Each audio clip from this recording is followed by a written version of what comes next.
Marshall McLuhan said we live in an information age. He was talking about this. But YouTube has produced more in the past 6 months.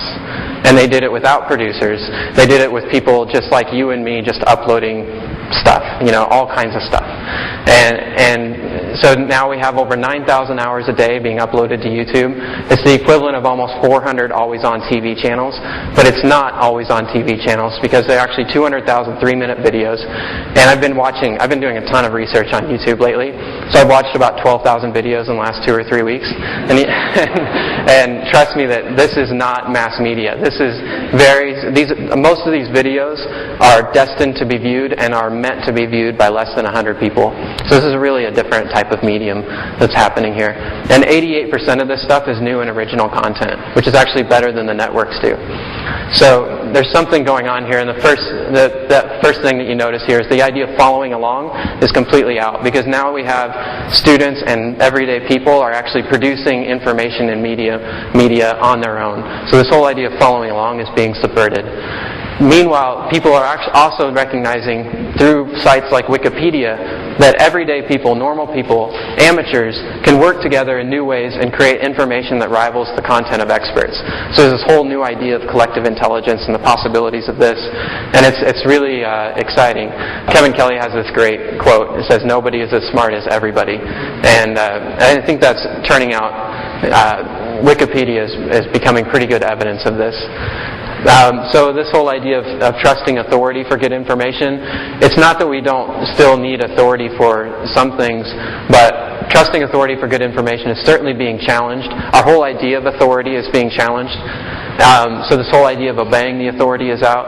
And this one is the real big one, that authorized information is beyond discussion. It turns out that to authorize information, we need to see the discussion, and that's what's great about Wikipedia.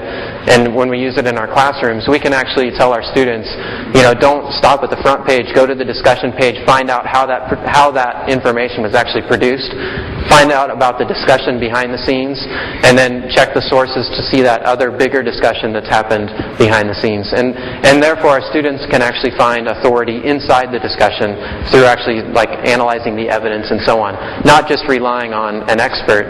Instead, they're getting right into the midst of things and really doing some critical thinking.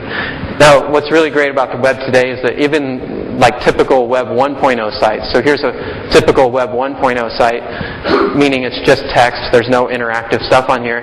There are now programs that allow you to interact on these pages as well.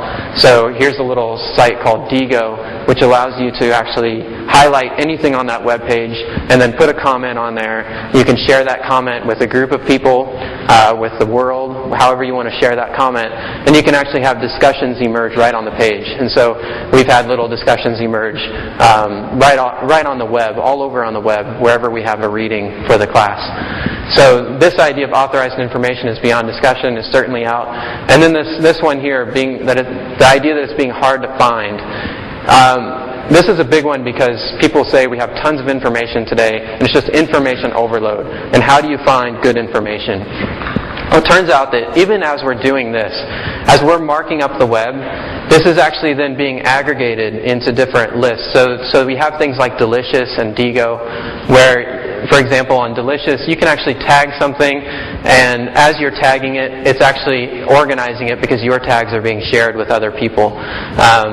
How many people do tagging? So I probably don't need to explain the tagging. A tag is basically just like a folder. But the idea here is that you can actually put the same thing in many, many folders, and then you share all of your tags with other people, and that in aggregate it becomes what people call a folksonomy. It actually is sort of organized from the bottom up, and we can do all of this without folders. So we're actually organizing the web beyond the metaphor of folders, and the stuff on the web is actually, I'm finding fantastic information much easier than ever, and I'm finding it through social networks, through people who are like me. In fact, George Siemens, who might be here, or he may be watching by webcast virtually here. But I follow his blog, and I follow him on Twitter and this type of stuff, and I get tons of stuff through George Siemens. And that's the type of social network that you can create where you end up finding some great information. So here here's then my home page, and just to give you an idea of how this works. The moment somebody tags something with the word anthropology or Web 2.0 or future of education or anything that I'm interested in, it immediately comes to my front page. And some people might use Google Reader or something like that. You can also set up Google Reader to do this. This is NetVibes here. And the moment somebody tags, say, a picture and they tag it with the word anthropology, it immediately shows up on my front page. Blogs are the same way. And this is all through RSS. And therefore RSS is actually teaching us that information can find us. So instead of us going out to find information and struggling through this huge bunch of material, RSS is actually bringing this information to us.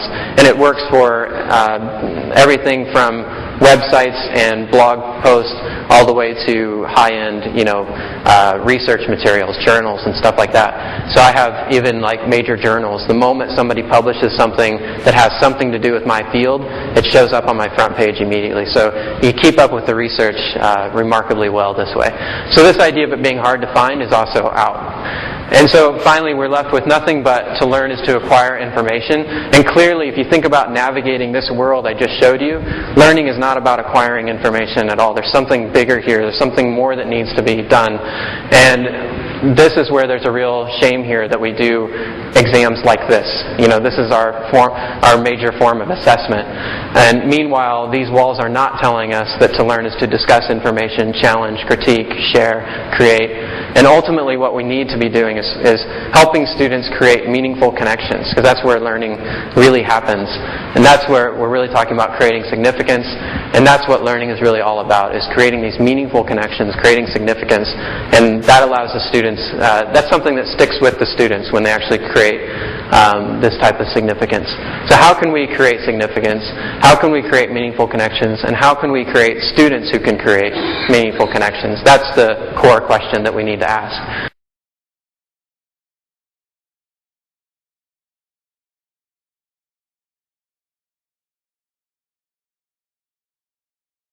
The challenge then for us, as I mentioned earlier, was to create these platforms for participation. And the reason why I'm integrating now these two-dimensional barcodes and all this other stuff, it may look like overkill, but the real key here is to also to allow students to realize and leverage this media environment.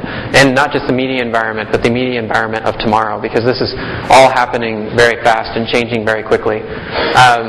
Some of you guys may be interested in learning more about the future. These are some resources you might want to look at. The Horizon Report from EDUCAUSE is very good. There's a great survey from UNESCO, the ethical implications of emerging technologies. And what's really interesting about all these, though, is that they all agree on one trend, and that trend is toward ubiquitous networks, ubiquitous computing, ubiquitous information at unlimited speed about everything, everywhere, from anywhere, on all kinds of devices. And we really have to start designing our courses in recognition of this, in a way that leverages this reality and doesn't sort of push it off to the side as if it's not true.